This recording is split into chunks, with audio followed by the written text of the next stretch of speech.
I had to let go of the life that I thought I wanted so I could receive the one God actually designed for me. Kate didn't just pivot her business, she laid it down in faith and surrender. And what happened next changed everything for her. What if the next season of your business doesn't require any more strategy, any more tactics, but instead more surrender? Because today's guest did just that. And what did it unlock? More clarity, more alignment, and more peace than any seven-figure launch that she's ever had before. Hi, it's George. I'm fired up for this one because this episode, it's not about chasing the next win. It's about slowing down enough to actually hear that inner voice. For me, to hear what God is calling me to build. It's about faith. It's about belief. It's about alignment. And it's about letting go of what no longer serves you in the current season that you're in. So if you're new here, welcome to my family. I might kidnap you and keep you because I love you, but hopefully you're grateful to be here because this is the Mind of George show where we don't just talk about scaling businesses. We talk about becoming the person who can sustain the life and the business that we say that we want. And I'm honored to have you. And today's episode, you're going to hear some news, but you're also going to hear some incredible takeaways and powerful lessons to apply immediately. You're going to hear what it really looks like and feels like to follow that inner nudge, that whispering voice, that divine calling. Like I like to say, it's God calling and asking me to pick up the phone, even when it disrupts what might be your entire quote unquote business plan. And Kate breaks down and shares her entire raw process of laying down control, navigating the discomfort of shifting, and rebuilding a business that actually and finally feels aligned from the inside out instead of the other way. But this isn't just about faith or belief. It's about wholeness. It's about clarity, and it's about co-creating your vision with whatever you believe in, divine, source. For me, it's God, but doing it in alignment. And Kate is a powerhouse that we all get to listen to. She is a branding and marketing expert who literally works with the highest caliber of entrepreneurs and blows their businesses out of the water.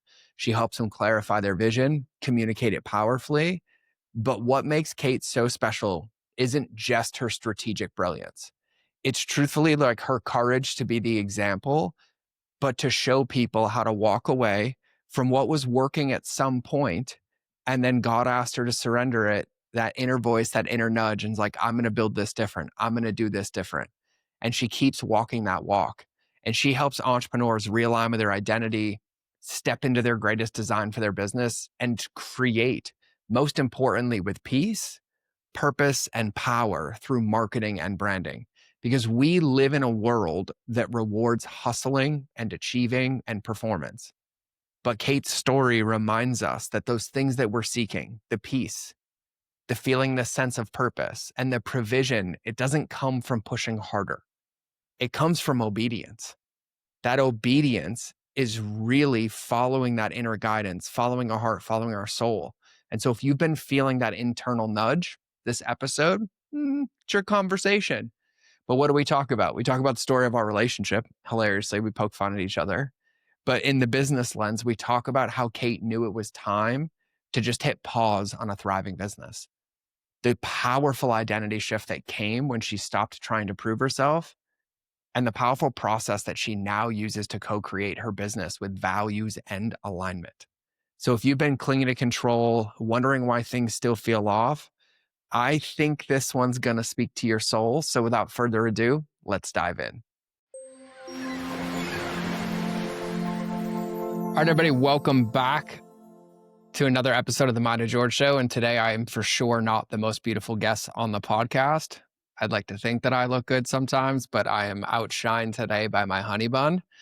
And if you didn't know, you should know now, but it was hard launched on the socials. That's how Kate surprised me one day. It's the marketer in me. The marketer in her, like, just so everybody knows, like Kate and I have been together madly in love you, honey. And we're going to be talking today about breakthroughs, being seen, biggest breakthroughs in business, how to lean into a lot of sticking places people are up against right now in today's day and age. And, but just for context, just for story, here's how I found out. I was on calls all day. and I get a text that says, "Hey, honey, I sent you something on Instagram." Yeah. And Yeah. then I can't figure out why I'm on calls and I'm getting hundreds of text messages of like, congrats, amazing, XY. I'm like, what happened? And then I open it and all you put in the caption was, I guess they call this a hard launch. And then you told the world about us. Because I think that we would just overcomplicate it. The marketers and us, you were just like, we would overcomplicate it. It was a 3, 2, 1, go. And you're like, did you plan this? Was this something that you thought of? And I'm like, no, I just literally sat there and I had an impulse where I was like, I'm going to post it right now with no context and no warning for you. So that was my gift for you. It worked. It worked, honey. It Yeah, worked it's great. completely. Very few Com- surprises in life. So you know what I mean? Like just take them as they come. yeah. And now forever, when you're like, hey, honey, I sent you something on Instagram, I'm going to have that in my body of like, well, should I open it? Should I not open it? Yeah. But it was grateful. So I'm glad you're back on the podcast. Yeah, I'm excited to I'm be here. here. Let me tell everybody why we're here today. So Kate and I obviously in long distance spent a lot of time on FaceTime. Mhm. And we were FaceTiming this morning, and Kate doesn't believe in working hours. So like she asked me life-changing questions at like 6 a.m. when I wake up, or hey honey, it's 10 p.m. I have an idea. What do you think about this? I'm like, I'm half asleep right now. I can't process this. Like ask me tomorrow when I've had a cup of Yeah. coffee. And we were talking earlier, and she literally said something. And I was like, can we record a podcast on that like immediately? And you're like, yeah, of course. And I had to write it down verbatim. You just in your Kate wisdom was like, hiding in your office to scale is not how you're going to grow. Yeah. Can you unpack that for us? Yeah. Yeah, I definitely have a tendency to get into really deep philosophical conversations at what's 8 a.m. I just want to clarify 8 a.m. my time, but 6 a.m. your time. Um, we were talking about the power of being seen. Mm-hmm. And I think that there's so many different, which I know we'll get into, different buckets that happens. It happens in relationships. It happens in, I feel like in health, it can happen in any basically goal that you're going for. And we were talking about in the context of business because um, I think so many people, obviously the desire of online business is to be able to run it from anywhere and, laptop lifestyle and all of those things. But I know myself, and even you have felt this way, and I have clients who felt this way, where it's like if you really reflect back, it's just you and your computer and your webcam sitting on Zoom or on Instagram or wherever it is that you market or wherever you serve clients, and you just hang out there all day for 8 hours. And then you leave and you come back and you do the same thing again. And I think all of us at some point, for some people, it can be every couple weeks you have this. For some people, it's every few months. Sometimes it's, once a year, whatever it is. You have this moment where you go, oh, I'm just feeling like this is just so stale. I feel like I want to grow my business. I want to scale to the next level, but you're feeling like this lack of energy around it, or you're feeling, this lack of movement around it. And when we started talking, we were also talking about how that correlates to other things. Like I think Mm-hmm. about, even for myself, when I moved, I like spent this money to create this like home gym situation. And do I use it? No. And that's because it wasn't really about the fact that I needed to have equipment. It's like there was something in going to workouts at a gym or going Mm-hmm. to like group classes where I feel like there's an energy there, there's a being seen there. And so our conversation started to kind of unravel to, is there in business or in any goal that you have, is there actually a possibility that the lack of your ability to scale in that goal, so like whether it's with your fitness or even potentially in relationship or in business, is there a possibility that the reason you're not growing in your goal is actually because you're not being seen in it? And Mm-hmm. so then that kind of brought us to this conversation. Yeah. And I don't know, just for everybody listening, I don't know how this podcast is going to go. I feel like I can't even tell it's being recorded because, in full transparency, in our relationship, these are the conversations we have all day, every Yeah. day, nonstop. Yeah. So I'm going to try really hard not to just overbear this and not ask you questions, but I'm actually innately curious. When you say be seen as somebody who used to coach you, well, I guess I still coach you. I just coach you a lot more now. For free. Yeah. Yeah, for free. Yeah. Yeah. We'll unpack that at at another time. What does it mean for you? Because like you've had massive success in business, right? But like I don't know if everybody in my audience knows. Like it wasn't like you were born into this or bred into this. Like you were a server at an airport and then was like, I'm gonna go be an entrepreneur, and then just skyrocketed to the moon. And you say this like you helped me feel seen it or I felt seen. Like what do you Yeah. mean by feeling seen? Mm, I'm just gonna say whatever came to my head first, which is to have somebody acknowledge, validate, or call out the parts of yourself you know are there when you're alone. Mm, So, like, I feel like obviously in our relationship, you make me feel very seen, which is like something that if I'm struggling with something, you can see that and label it. Like, you can say, like, hey, this is what I'm seeing come out. And I think oftentimes, and this is even something that I'm working on right now, we get to like wear this mask in whatever bucket of our life we're in. So, like, even when you're in business, you have a certain mask you put on potentially when you get on calls with clients. You have a certain, for some people, a mask that you put on when you go into different buckets of your life. And I think that being seen to me is truthfully the ability to not be able to hide because somebody can really support all parts of you and hold space for all parts of you. And I know mm, that like old me, masculine energy me would be like, what the heck does that even mean? Holding space for people. I see you. And it's like, what does that even mean? But I guess if I was going to give an example of it, because I feel like this is what happened when I said, you make me feel very seen, is that you have probably somebody in your life, whether it's your partner, your best friend, whatever it is, and you just feel like around them that you feel like all of your messiness is accepted, all of your uncertainty is accepted, all of your quirks are understood, and they can almost like see them a mile away before they even happen. All your desires are understood, accepted, and supported. And you just feel like with that person, you're just completely and authentically yourself. mhm, And I think sometimes it's also why in the hard moments, like for me, I know if I'm going to text you about something, I already know what you're going to say to me.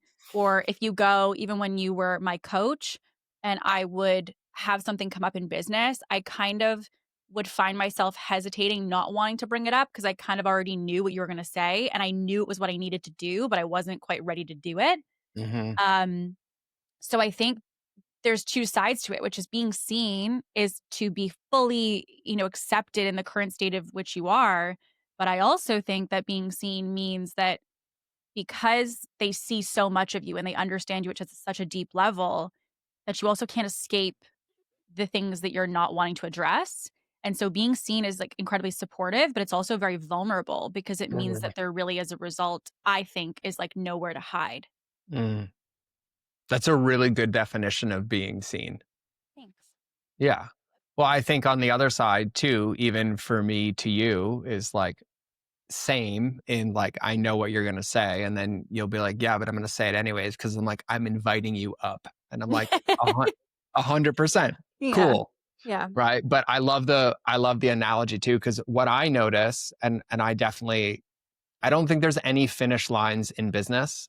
I just feel like it's a giant mirror or magnifying glass to our state of being and our relationship with ourselves, right? So like I know with like my best friend TJ, which everybody on the podcast knows TJ's been on the podcast and at our events. But I can be driving down the driveway to go to his house and he can't even see me through the window and I'll get out the car and he's like, "Hey, I need to talk to you." And I'm like, "Oh no." Right?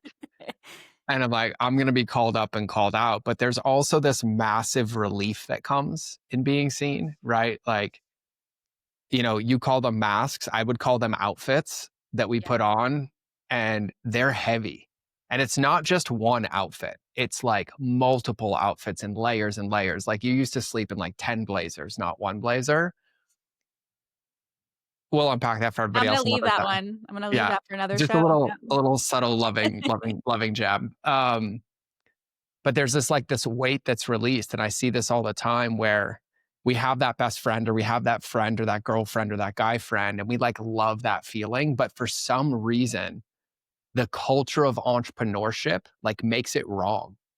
Mm, right? Like it's not celebrated, it's not encouraged unless you find like the right spot. But typically it's like, I have to put on this face. Like I'm going to this event, like I have to have X win or X result. And it's like, yeah. I see it in personal too, where it's like some people will avoid going to the gym until they get back to a certain place. But like, that's the place that you go to get back to the place, not the place that you avoid to Mm, get back into that place. But I see it a lot. And it's definitely something I struggle with. You reminded me before we hit record. Like, I never understood the power of it in my business until it happened personally, mm. right? Where like I would go to these men's events, to work on myself and to be a better man and release past traumas. And I would bond with people over my past, right? Like it was almost like my hiding place where I'm like, okay, well, I'll tell you everything, right? Like I struggle with this and I'm an a-hole here and I do X and I do Y. And I'll never forget. I've told this story before, but it was so profoundly powerful because the leader of this event with the 88 men was like, stand up. And I stood up and John's like, all right, everybody, this is George. I'm sure you all know him by now because he's told you everything.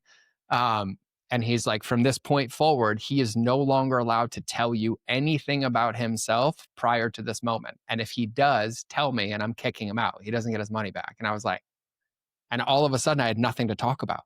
I didn't know who I was. It was like I was wearing this identity of like, well, I'm an entrepreneur, or I did this, both good and bad, never in the present and never in the moment. And that really shifted me drastically in everywhere in my life because when I started to feel that and I realized that I didn't know what to say. I didn't know who I was, minus like the label of like, oh, I'm an entrepreneur or I'm a coach or I'm a New York Times bestseller or I do XYZ. Like I was hiding both in my life and in my business. And I joke with dudes all the time. It's like, I'm glad that you played varsity football in high school. The jacket doesn't fit anymore, right? Like Yeah. it's okay to hang the jacket up, but then like acknowledge where you are now. But then when it started correlating into business and I started even with my inner circle of friends or coaches being like, I'm struggling with this, or I don't know how to lift this quote unquote weight in business, or I know I'm supposed to lift this weight in business, but for some reason I keep avoiding it. The more I acknowledge that with them or they acknowledged it in me, the quicker I went and picked up that weight and started using that weight. And it had such a profound impact. But it's frustrating to me at times because I still go to entrepreneurial events. I still go to marketing events and I speak at them. And the number one comment is like, oh my God, I can't believe you're so authentic. I'm like, I have a better question. Like, why aren't we all authentic? I think fear. Like when you go to I remember I went to my first business event, was that like 8 years ago? And at the time, like you said earlier, I was a server. So like I wasn't a business owner. So I was frankly terrified. And especially if you're someone listening who's never gone to an event, thinking about being in a room, just even with strangers. Like I'm gonna go to this by myself where I don't know anybody. Like for most people, I know even when we did the retreat, one of the core questions people asked us was like, "Is it okay if I don't know anybody?" We're like, "Nobody here knows anybody. Like, you're all in the same situation." And so I remember going to the first business event and I sat at a table and I was around people who were like, "Yeah, I at that time, like, had an upbringing where making 100K a year was like, you made it in life. Like, that's all you need." Um, so I go to this event and people are like, "Yeah, like, I really just wanna, surpass this 100K a month." I said, "Sorry, excuse me, what did you say?" And I was like, I couldn't fathom that people were making 100K a month. And so, like, instantly in this room, initially, I thought, like, I don't deserve to be here. Like, this is like, these Mm, people are outside my caliber. These people have achieved things that I haven't achieved, or I feel like I have problems that these people don't have. And so initially, when I was in that room, I was very insecure because I was like, this is why I shouldn't have come. Like, I don't deserve to be here. And then I remember someone sharing that the reason they were at 100K months is because they were a newbie in that room 2 years earlier. And I was like, mm, oh. So the discomfort, the insecurity, the fear that I was experiencing was actually the reason that these people were successful. So there's like a 3-day event. And by the end of it, obviously, for most people, if you've gone to some events, I don't say all events, depends on the kind of style event. But at the end of the event, they give you this opportunity to move forward. And, I had this invitation to join a coaching program that was like a year long. And I remember, like, for me, that event set the tone of why I go to events. Because I was able to be seen in where I was. I was able to be surrounded with other people who were where I wanted to be, and where I wanted to be, not even necessarily financially, but also perspective wise, embodiment wise, mindset wise, behavior habits wise. Like, there was just so much that I admired in the people around me. And at the end of it, when they pitched the coaching, I remember I was like, I was a server. I was like, I can't do this. I don't make this kind of money to take this leap. And I remember that there was, which, some people will have thoughts about this approach, but there's this whole idea of, like, go to the back of the room and sign up and, all of these things. And I know there's, different opinions on whether that's ethical or not. But I will say, it's not my preferred tactic. I think there's other ways to get the same outcome. But in a way, I think it does work, because when you see other people acknowledging that they have something they need to work on and actually doing something about it, and you're there in the audience and you go, I don't deserve this, or I can't do this, or it's not the right time for me. And you have all these, like, reservations. To your point of being seen, like, when you see other people who are changing themselves and developing themselves and, like, taking risk and just being like 3, 2, 1, go, and, like, facing their fear and their thoughts and their perspectives in that moment and doing it anyway, I was like, man, like, I really have to accept inaction in this moment. Like, I Man. really, to not do this, it's not even about investing in the program, but it was about not stepping into entrepreneurship. I was really having to physically face that aggressively in that moment. And so that changed my life, because being around other people who were saying yes to themselves, who were overcoming fear, who were doing the scary thing, is what caused me to feel, whether it's peer pressure, I don't know what it was, but there was something in that moment that caused me to be like, okay, great, we're doing this. And I'm going to be honest, if I had, a sales call of me at home on Zoom and, hey, do you want to do this?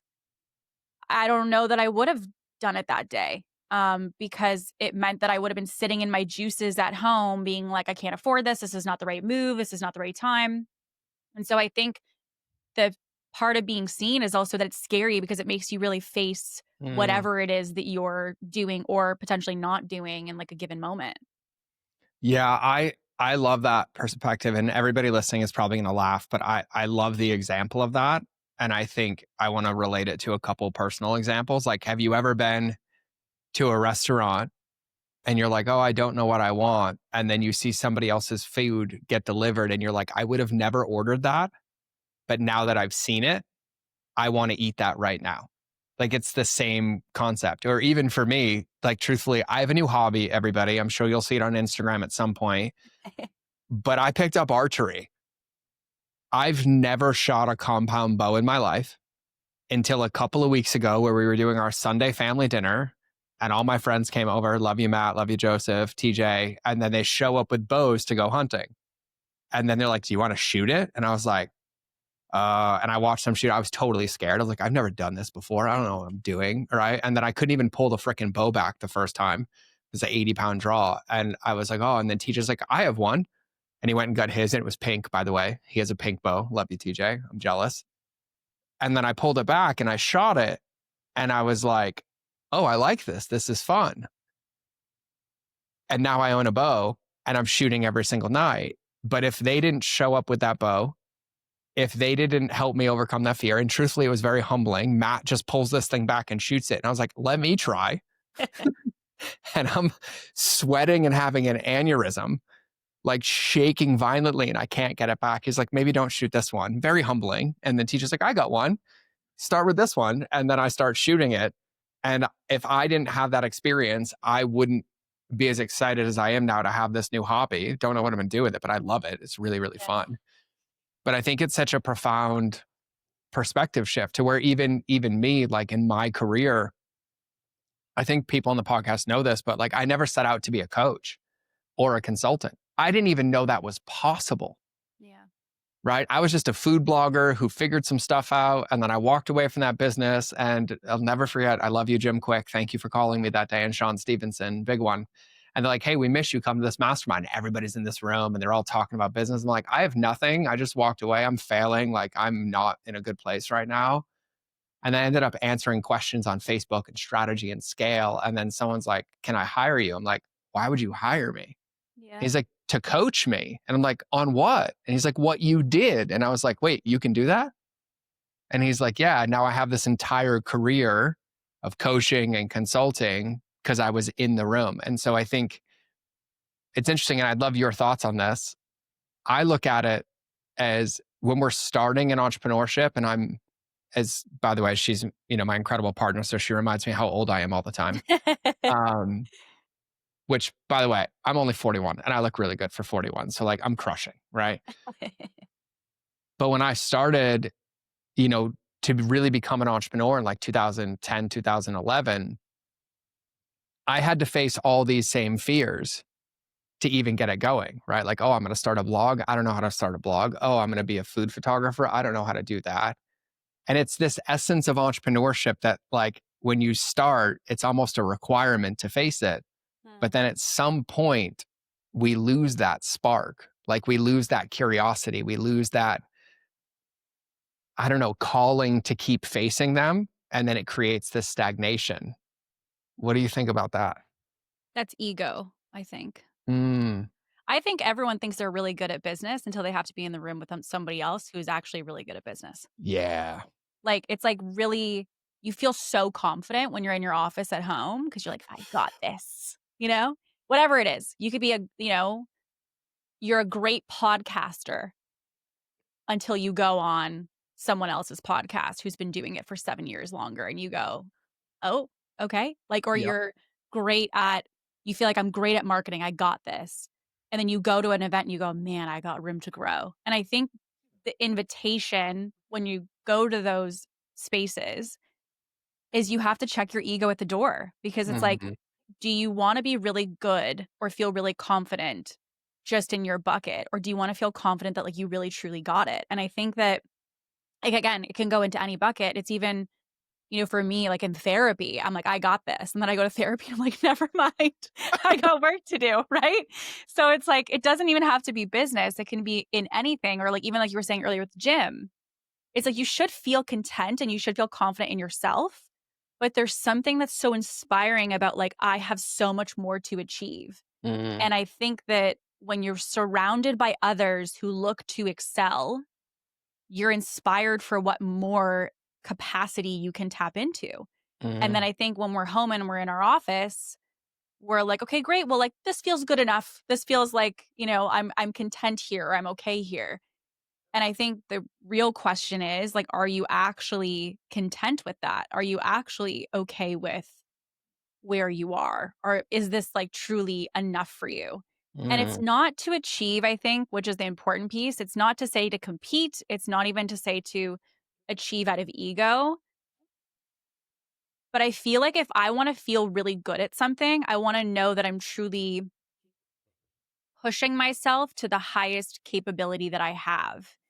And I think that you don't really know that until you're in certain rooms. And I think, mhm, even to your example earlier with your event, because I obviously have said many times over, like you make everybody around you feel very seen. mm, And I think that your events, there's like this exercise that you do, and I'm not going to describe it because I'm really hoping people experience it on their own. And I know if I describe it, you're not going to want to go.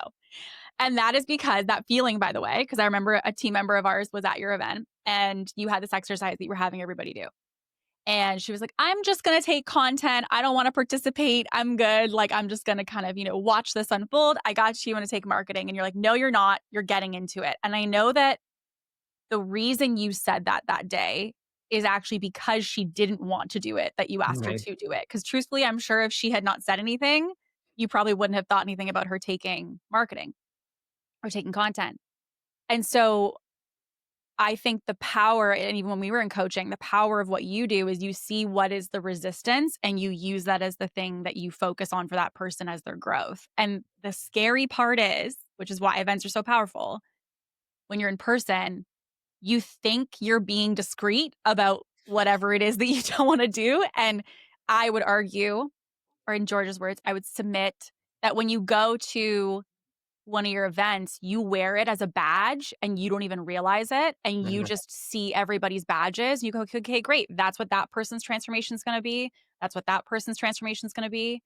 And so I've seen it. You've gone to these exercises that make people stretch themselves. And maybe for one person, that's really uncomfortable. And for someone else, they're like, no big deal. Like, I can make eye contact with people all day, right? It's like Mhm. that doesn't bother them. But I've also seen at some facilitation, you might have someone who's considered to be like self-described as like the quiet one in the room. And yet you'll see by the end of the event, they're like, oh, and this, and this, and this. And they start adding in their 2 cents. While meanwhile, when they came in, they were like the quiet mouse in the background of the group. And so all of that, I think, comes from, though, being in those spaces with other Mhm. people and breaking those beliefs or like breaking open those perspectives, which I feel like I can't even imagine how you would do that on your own at home. Mhm. Yeah, you can't. You can't. And I think that like we look at it in life where like we'll go plan a girls' night with our girlfriends, right? And then we'll be like, "Oh, I didn't know that," or "Thank you for telling me that," or we'll plan a guys' trip, right? And it's like as cheeky as it is, like you go do a workout or you do a hike, and you're like, "Why are you going so slow? Like I thought you were good at this," right? Right? Or now with us in like archery, where it's like I'm practicing, so when they come back to dinner on Sunday, I'm like, "Hey, somebody got better," right? Like I'm like, "Here we go," but it's this.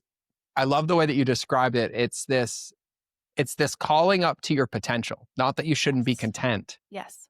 but it's not falling victim to like the stagnation sickness, Mhm. right? Or, convincing ourselves. And even, for people listening to this, I'm sure it relates too, where I know for me, like I didn't like to travel a lot because in the military I traveled for the wrong reasons. And I was like, oh, I don't like traveling. I don't like traveling. I don't like traveling.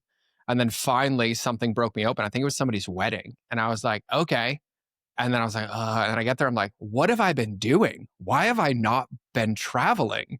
Right? There's things to explore, right? We have these moments in our life where, to your point, it's like when we're behind our laptop, we end up in our own bias over and over and over again. And not that we're choosing it, it's just our environment conforms around us and it starts to create this bias, right? And I think it's this invitation for all of us, right? Like to really lean in and, I think I was blessed that when I started business, like Instagram didn't exist. Like we weren't running, like online workshops. Like they weren't even thought of at that point. Right. So everything was in person. There were networking events and meetup events. And truthfully, my business ran easier and was more successful then because of the connections and the networking and the constant inspiration and the ideation. And then I'd be like, you're doing what?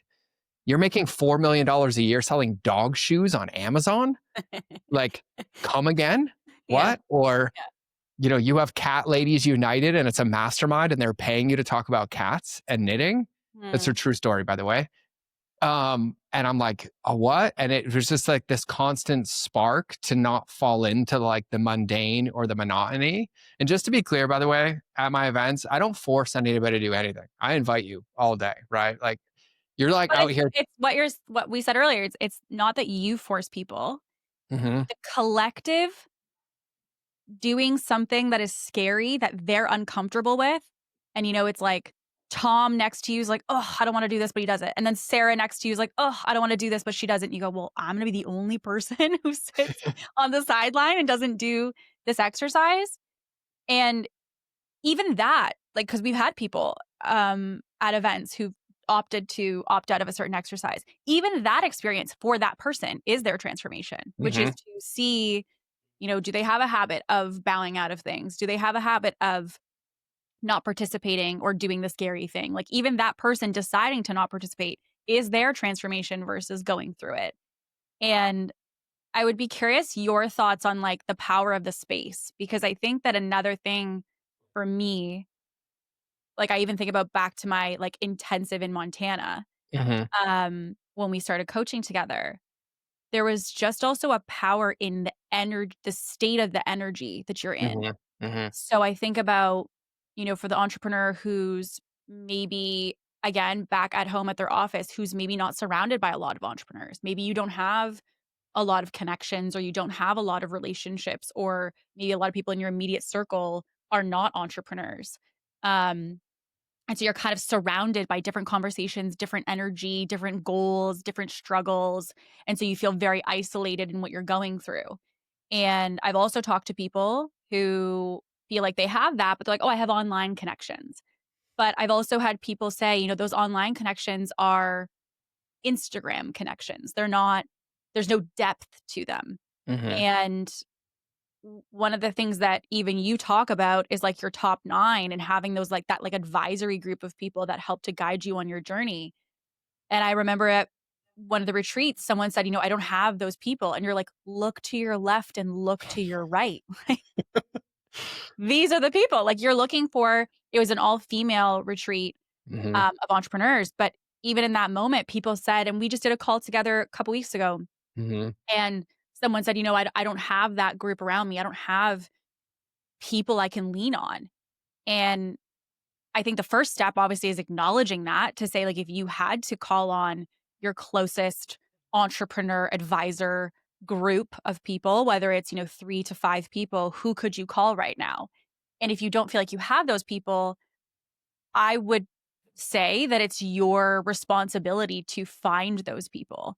Hmm. And if you're feeling like you're not making a lot of success or progress in creating those connections via Instagram with the depth that you're looking for, I know for me, all the connections that I have in business that have depth are people that I've met in person in some capacity. And Hmm. even for you, I'm sure with clients, there's clients that a lot of them you've done intensives with.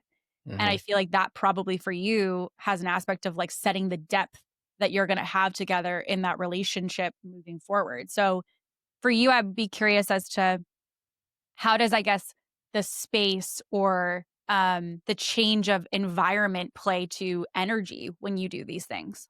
It's a great question.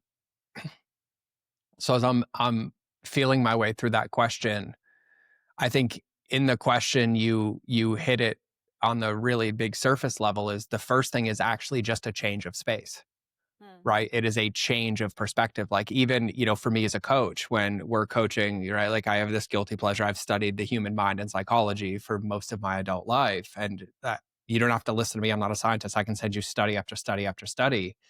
But even our brains need state changes in order to change things, change perspectives, right? To change our thinking, because we operate in a couple of states. And I think what unintentionally happens is we end up building these ruts like a record.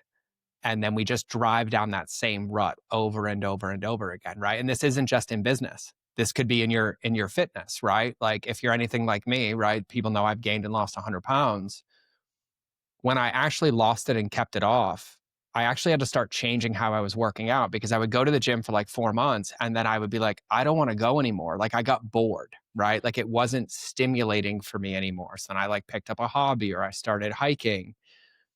But any time that we find ourselves in that rut or in those ruts, it's really just a matter of time before we get brake checked. And so what we always typically need is a new stimulus, right? Like we respond to stimulus, right? Like, even if anybody's ever dieted really hard, right? And you're like dieting for a show or to lose weight, like you can't wait till that thing's done so you can add some flavor back into your diet, right? Or like hit a wonk of sugar.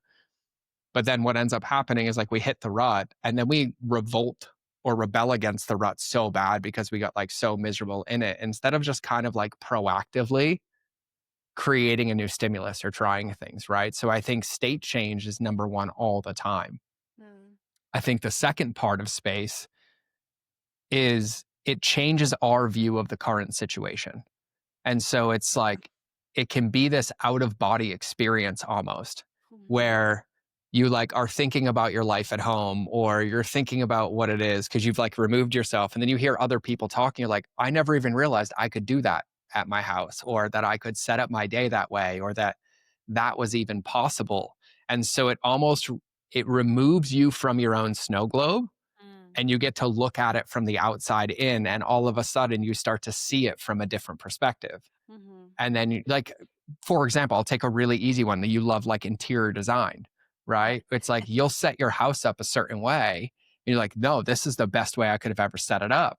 And then you'll be on Pinterest and all of a sudden you're like, wait, I have that sofa. I never thought about putting it on that wall. And all of Yeah. a sudden, this new possibility exists and you somehow feel better in the space than you felt before because you changed it. Right. So I think the second most powerful thing is like the perspective shift. Right.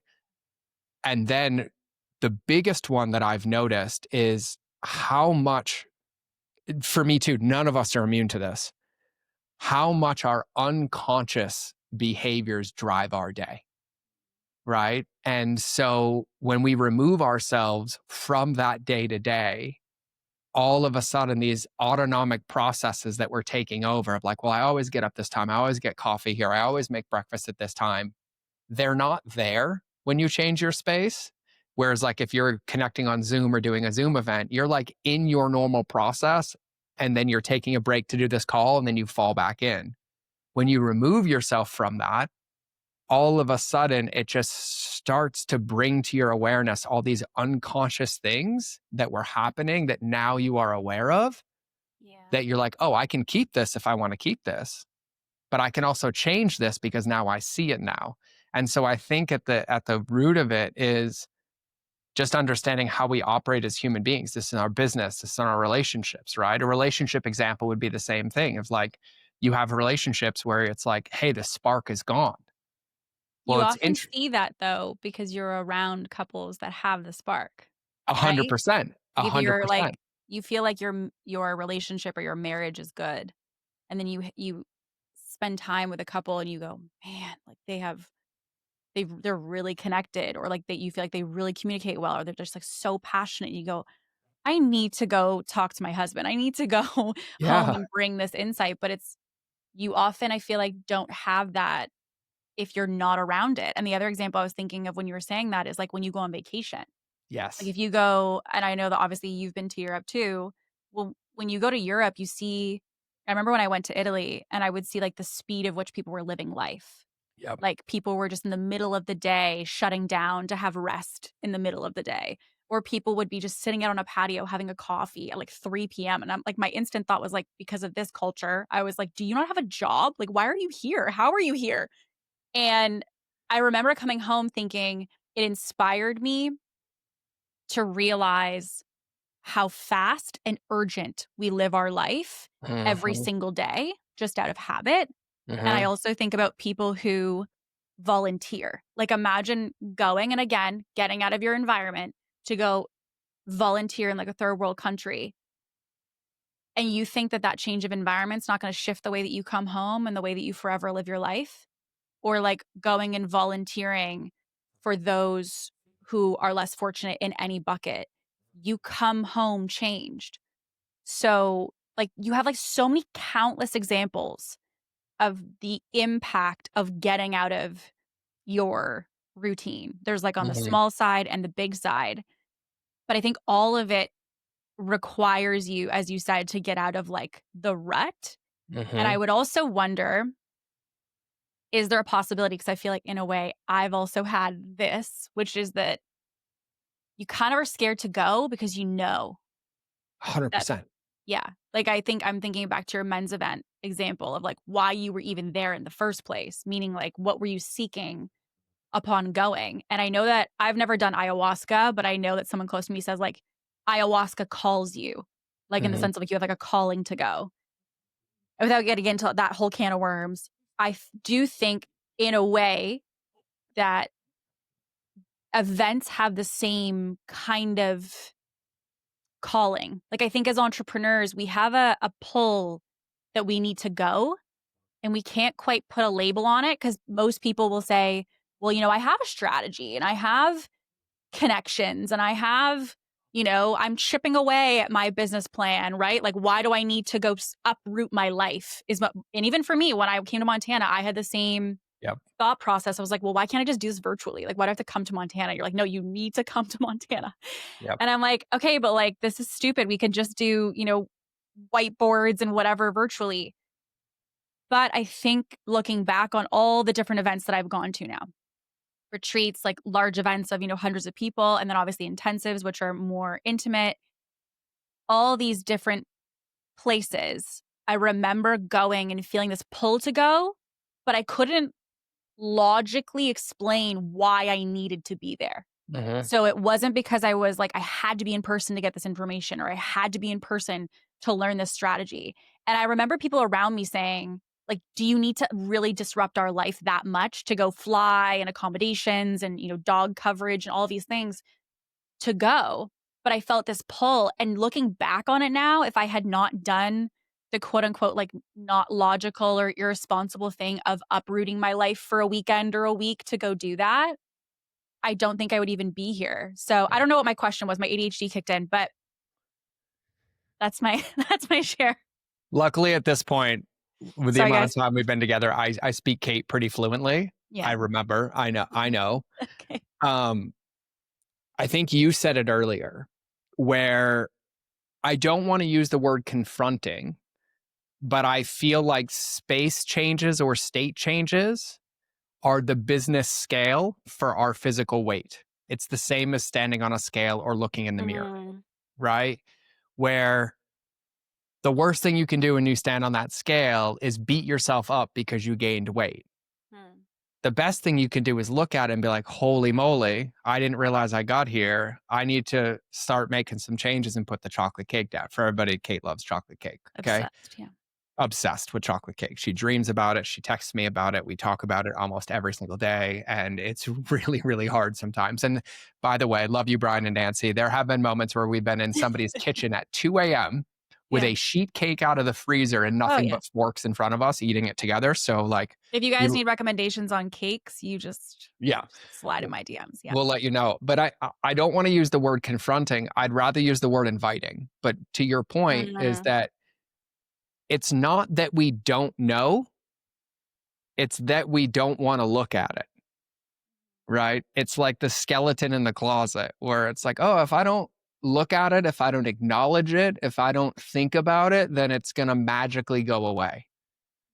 Right? And that's both on like resistance in life, but also on positives in life. Right? Where it's like, oh, I've watched people, myself included, like my book launch. I'll never forget this. But like I spent 2 years pouring into that marketing strategy to become a 22-week New York Times bestseller. And then it was over and the dopamine was gone. And I was like, I don't ever want to do that again. Right.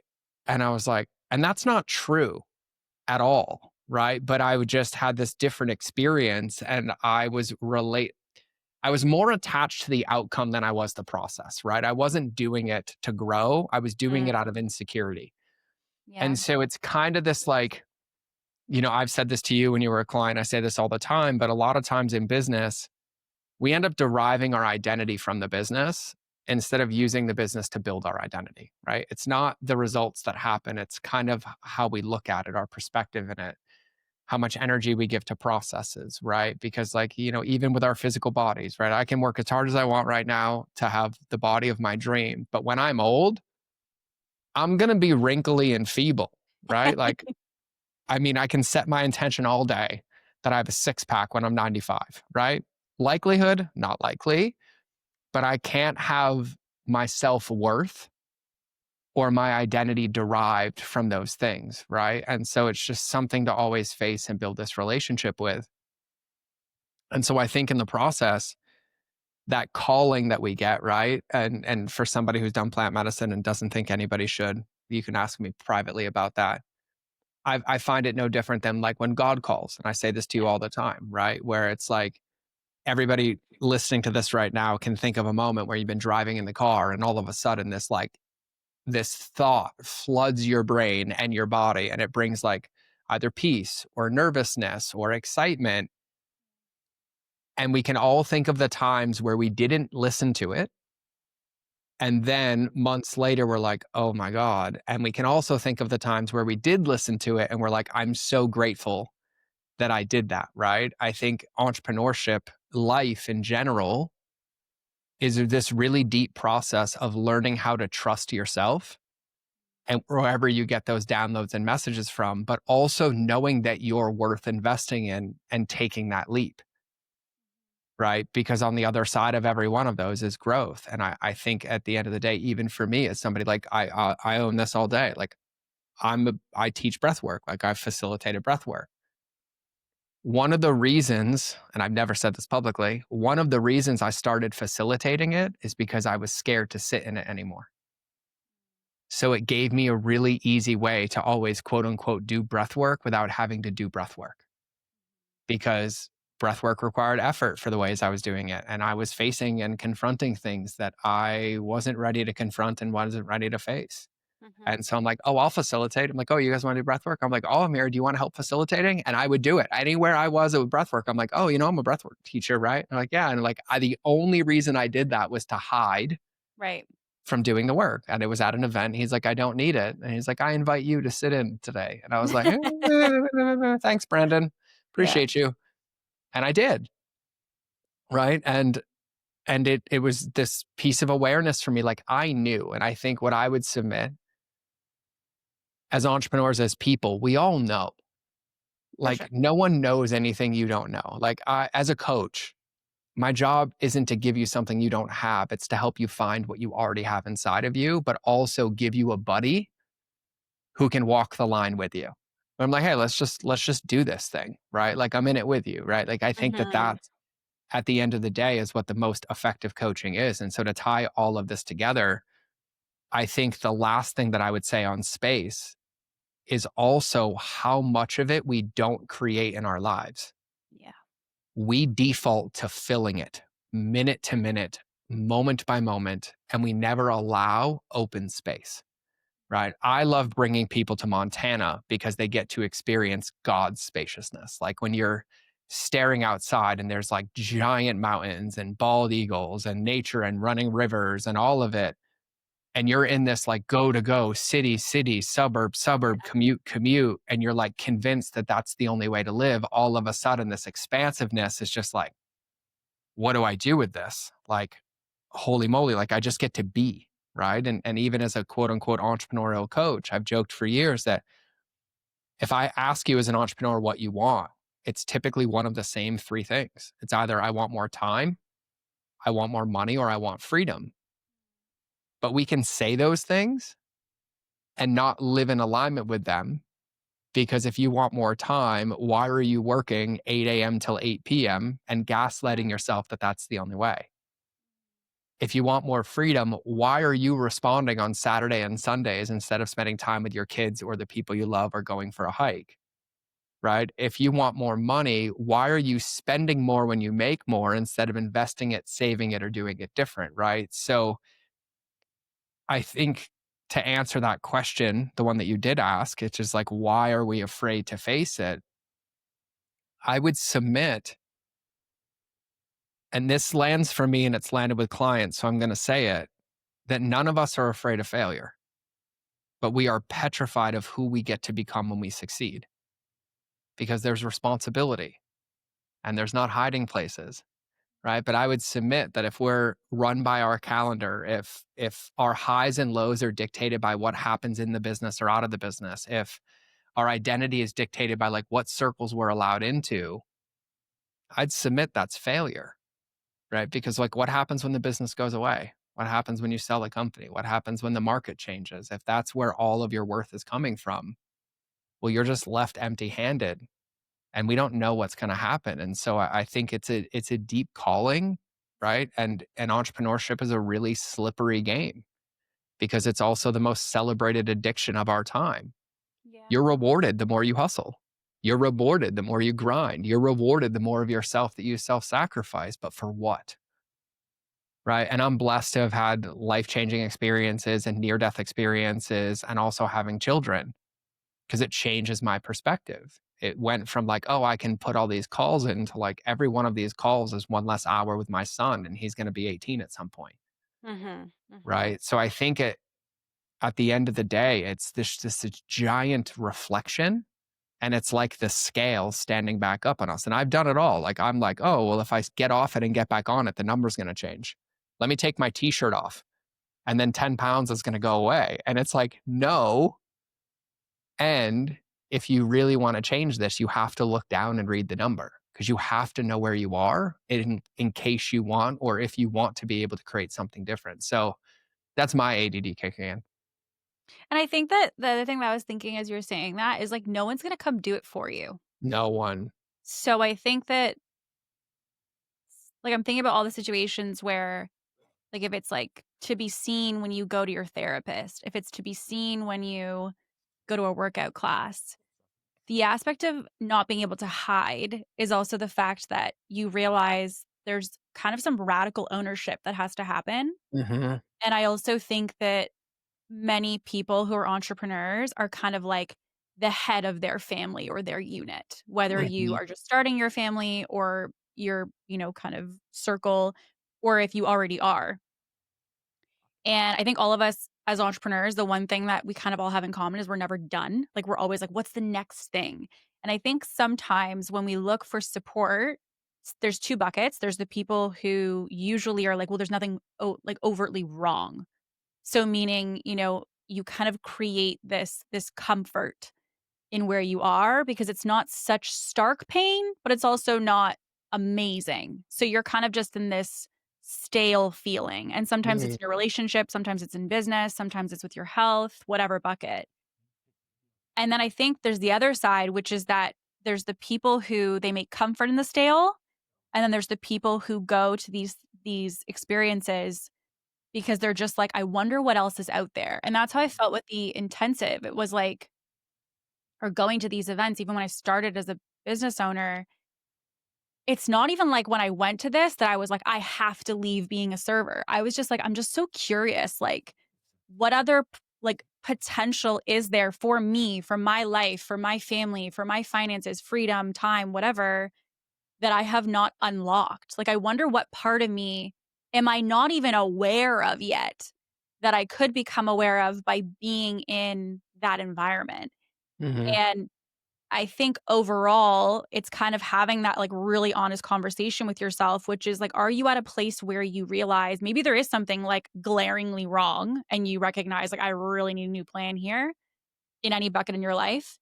I think there's the other, which is that there's nothing crazy pain wise happening or problem wise happening, but things just feel stagnant. And like you were saying with fitness, like it's not anything that like nothing is working. I've never had a harder time. It's just that things feel kind of bland. They feel a little bit vanilla.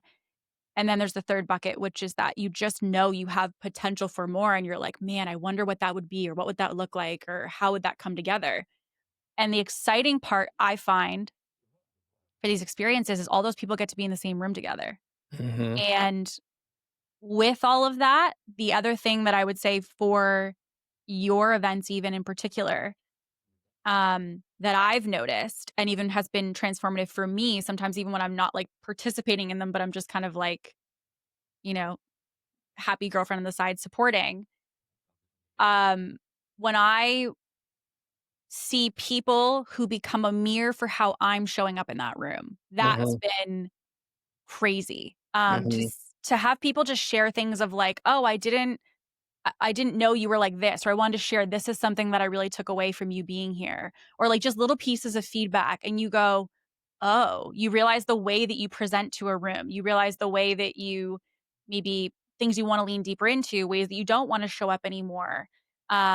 And I really always loved this about how you guys do this even with your events is that you always ask for feedback afterwards because you're always looking to say, "Okay, well, like, what was there was our experience of the event, but there was also the experience of the attendees who were there."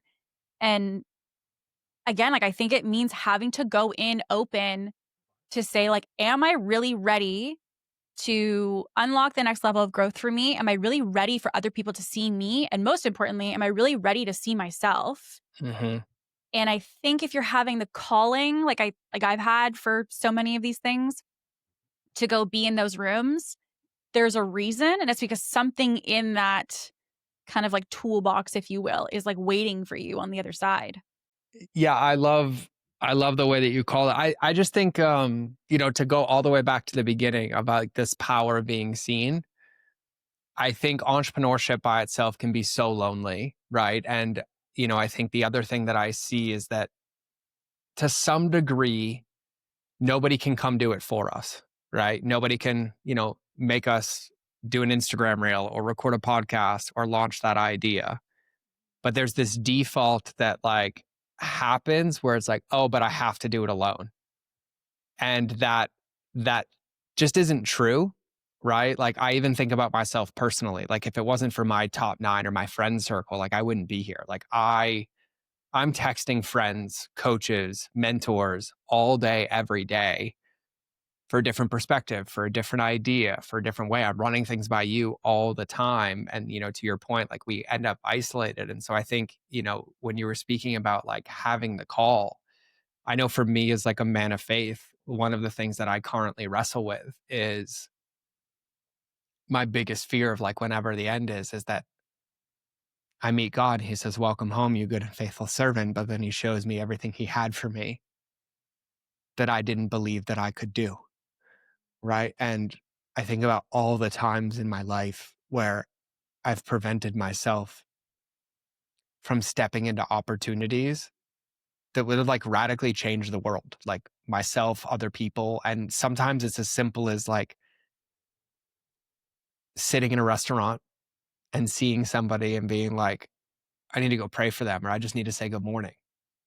Or, taking that moment to ask a server, like, hey, how are you doing? Right. And I have regret over moments I haven't done that in my life. Or even recently, it's been text messages where like I got on social the other day after 8 weeks of being off of it. And I realized a friend had passed and I had texted him a week prior.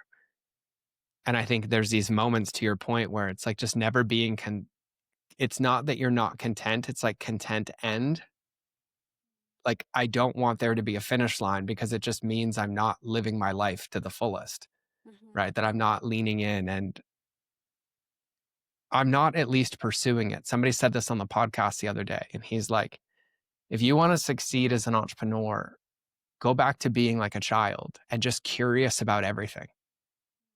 Like pick it up, try it, play with it. Great. Didn't like it? Try another one. Like, what are you playing with? How are you playing with it? Can I come play in the sandbox with you? Yeah. And I think that that's like the greatest invitation. And I love the way that you put it. Oh, and just for the record, for everybody listening, Kate will be at the next event. You're listening to this, so you still Okay. have time. It's in October in Montana, October 23rd, 24th, 25th. And I think we have half the spots left because we cap it at 20. So we get to be intimate. And how we ran the event last time is how we're running it this time. But it's not even an event, it's a retreat, a mastermind, and a co working session all mixed into one, except we're all pouring into each other. I got people from the last one that are like business partners now, and I'm like, what can you count me in? Like forever think to call me. But I love the way that you described those like kind of phases because I think one of the things that I've struggled with in like navigating divorce and even business successes and failures and being a parent is the amount of times where I've caught myself just existing, like just checking a box, right? Like just here's what I do, or this is what our nights look like. And as a father, I'm like, I have the energy, I have the capacity. So why not go to the pool, go to the park? Like, why do we have to go home and Hmm. just sit there and play games? Or why do we have to check this box? And I think it's just for everybody listening, it's no one can make those decisions but you are 100% worth being curious and exploring all of them because ultimately like we are the architects of our life. We are the architects of our business, right? I even remember like when we met business client, some of the things I said, you're like, you do business how? That's Mhm. possible. And I was like, yeah. And then same thing from me to you. Yeah. And I was like, man, I never thought about that. Like, what have I been doing my whole life? Right. And I think that that's the invitation is like constantly surrounding ourselves Hmm. and putting ourselves in those buckets of curiosity. But to my lone wolf thing, also recognizing like there are ways to get success on your own. But I promise you, when you end up on the top of that mountain and there's no one to celebrate it with, it's a worse feeling than failing. And so allowing yourself the opportunity to like get poured into and have your friend circles and meet other entrepreneurs and pour into other entrepreneurs and be poured into, it's like the greatest gift ever. I don't even know where I was going with that, Well, but I that's think also just because you could do it alone, like, do you want to? Mhm. Right? I think that that's if you normalize something, Mm. then okay, sure, like if you're normalizing being lonely in business, then sure, you're going to continue to be lonely in business. It's like if you normalize a relationship that's not serving you, or if you normalize, well, this is just the weight that I am. Like imagine if you had I a used to hundred say that. pound, 100 pounds heavier, and you're like, well, I'm just meant to be this size, or I'm just meant to be, this size of business, even, or I the feel state, this so kind called of, out right now. right? Like it's this place where you just. I think the thing that I was thinking of as you were saying that is like, are you content or are you settling? And that Mm, was a really confronting question for me when I met you, because I feel like when you started working with me in business, I was like, I'm content with what I'm doing. Like I'm good. Like you know, I had normalized so much my own lived experience and the way that it was showing up in my business, and that was just how it was. That's what it looked like to scale. That's what the hours were. That's what the marketing was. That's what, the experience had to be. Like, this is just what business looks like for me. And that was kind of, I made home in that because it's all I had ever known. And then I was at an event where I met you and we all started talking about business together. And in that moment, I go, oh no, you're actually not content. You're just settling. Because what it means is that in the absence of resistance, in the absence of any pressure, you get to say, "Oh, I'm content." Right? Because you're like, "I'm good. I don't wanna look over here because if I look over here, then I immediately know that I'm just settling. I'm mhm, not actually content." And it's like you presented, and even this event through other conversations, presented this whole other way of doing business, which I was like, "Ooh, that sounds really up my alley of what I'd love my business experience to be." But in that moment, I remember I literally started crying because I was like, "Oh, I'm not content in my business, actually, in any way. I'm just settling." And I even, fast forward, had other things in my life when I went to our intensive, and I'm like, "I'm content in these areas, like, I'm good." But I wasn't actually good, I just had normalized the experience that I'd been in for so long because it was the only thing that I have had ever known. mhm, So, it's only, I feel like, until you are literally faced in some capacity with resistance of some kind, or even potentially, I'm thinking back to your mention earlier of like giving it to God. You only know the power of giving it to God because you've gone through something where you didn't give it to God and you know exactly what that experience felt like. So it's like you have to have this mirror in some capacity. And sometimes it's strategy, sometimes it's mindset, sometimes it's peers bringing this out for you. Like there's a million different ways that it can present itself. But I think you have to have that to have the awakening to know what is next. It's not something mhm, you're gonna find sitting in your Google Doc by yourself at home on a Thursday. mhm, Um, and I think the hard part is, which was hard for me, when that presents itself, it's very confronting. And so I think to your or inviting, depends how you look at it. It's very inviting, it's very confronting, and I think I'm so grateful, again, back to being seen and being supported. I'm so grateful that when I had the breakthrough, I wasn't alone.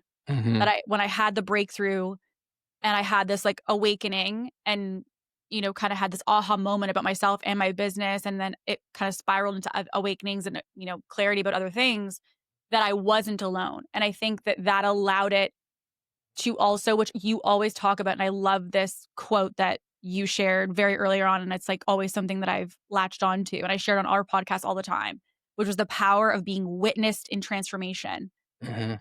or witnessed in a breakthrough. All of us have had those moments, and I'm sure potentially even for you with like losing 100 pounds, where like you have this like breakthrough on a Tuesday, but nobody knew you had the breakthrough. Nobody heard about it. You didn't share it to anybody. So because of that, you're like, oh no, I'm not ready for that. And you go back into your old life. Well, when you have this breakthrough around business, or like when I had breakthroughs around other parts of my life, and I'm like, oh crap, someone heard that. Oh crap, someone just saw me have this breakthrough. Now it means that when I go back to my old life, or when I go back to my old behavior, my old way of doing business, all these people outside of me are my built-in accountability now, that I Mhm, can't go do that. And so mhm. I think being witnessed in it is also something that indirectly is going to cause you to see that resistance, the aha moment, and actually create long lasting change from it. Yeah, being witness is what galvanizes it, right? Yeah. It's actually like it's what writes the conclusion to the chapter is being witnessed in it. Mhm. right? And then you have a pen in your hand. And doesn't mean like you don't remember what you wrote. Doesn't mean you don't go read Yeah. those pages sometime. It's just you read it and you're like, oh, I've read this before. I don't like reading this anymore. Like the being witnessed in it is what galvanizes it, right? And even like in entrepreneurship, like there's there's never a point where we should not want feedback or not want different perspectives or not want different ideas. And it's not that you have to do them all, but Mhm. the moment you close that off, you end up creating your own bias and your own bubble. That's a dangerous place to be. Like my another one of my favorite quotes, is a student says I already know, and a master says thanks for the reminder. Mm. Right? Like I think two of the most dangerous words when it comes to like success is I know. Because what it basically means is I'm not interested in seeing all the other ways, all the other perspectives, or even exploring them. So, like, this is just the way it is. And I feel so called out when you said that. I was a Marine for 13 years and then became a competitive athlete. And then when I got fat, I was so tired that I literally started telling people my body's not supposed to weigh under 200 pounds. I've fought this my whole life. Not once did I want to acknowledge why I was overweight my whole life or the stress of the childhood or, the homelessness and, the all of that stuff. I was like, no, I'm just basically big boned, except my bones are the same size. And I was like, no, Yeah. I'm just supposed to be this way. And I convinced myself that that was so true. So true. And then Charles, I love you if you're listening to this, Charles Dow in Temecula, California, who is an incredible trainer to high level athletes. He didn't even respond when I said it. He just looked at me and he's like, Sometimes that's all you need. and never said a word. And it was interesting because it didn't change overnight, but it like, to your point, like it was the first time somebody didn't believe it when I said it. Like I believed it Mm. and I made myself believe it, but they didn't believe it. And it was just enough of like, oh, and then I'll never forget. Cause, if you're just listening to this for the first time, like I lost the weight, I don't know, 2 years ago, 2.5 years ago, and it's off. I weigh 170 pounds now. So apparently my body does fine under 200 pounds, just for the Your record. bones are fine. Your My bones are bones are fine. fine. They actually feel better without the extra weight on them. And it was interesting because this is going to be such a telling piece of evidence. I had skinny clothes and I had fat clothes, and I kept them in the same closet. And I would never get rid of them. I had both. And it was like I couldn't decide who I wanted to be. Did I want to be the guy that hid behind his body and fatness and wear my emotions on my sleeve? Because I ate to protect myself. People would look at me different. They wouldn't talk to me. They would treat me differently, but it meant nobody got to see me. And then there was this other guy that was on the other end of the spectrum where it's like, I'll walk around shirtless because like my poop doesn't stink and I'm XYZ. And there was never this like middle ground of like, I just love me. And it was when I moved to Montana, I had to pack everything up because we moved on 3 weeks' notice. And when I'm packing, I was like, I don't want to bring all this stuff. And so I threw away all of the fat clothes. And when I got to Montana, I was like, nope, not doing it. And then I started buying clothes that were tight and I did not like how they felt because I have a little, no, I want them to feel good. And then I was like, great, fit them, fit them, fit them. But I had to like close that back door. But it wasn't until like my friend witnessed me in my own lie and this world that I created to be so normal and justified it that I even felt that catalyst to grow. And like this is probably like the hardest part of doing what I do. We're all going to change no matter what, or else we're just checking out of this gift that we were given of like having another breath and having another moment and having the ability to have agency to choose our day. And most of my life was waiting until the world forced me to change because I caused or felt so much pain instead of just proactively starting and putting myself in opportunities or moments that allowed me to grow. And like, that's what I spend my time doing now. Like, you see it all the time as my partner, but I'm like, hey, I've never done this before. Gonna go do it. Like, oh, I got invited to this thing. They want me to speak to a retired men's conference of doctors I've never spoken to. Sure, let's go do it.